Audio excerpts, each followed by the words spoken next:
Sederalun, RSUD Aceh Tamiang mulai mengaktifkan 30 ruangan untuk merawat pasien COVID-19. Seluruh ruangan ini sebelumnya merupakan kamar VIP yang kemudian diubah menjadi ruang rawat pinere atau penyakit infeksi new emerging dan re-emerging.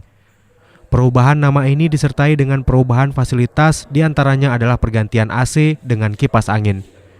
Direktur RSUD Aceh Tamiang Dedi Shah menyebut tindakan itu untuk membentuk tekanan negatif sesuai standar yang sudah ditentukan menangani pasien COVID-19. Fasilitas karantina pasien COVID-19 ini menjadi langkah Pemkab Aceh Tamiang dalam melindungi masyarakatnya dari ancaman virus corona.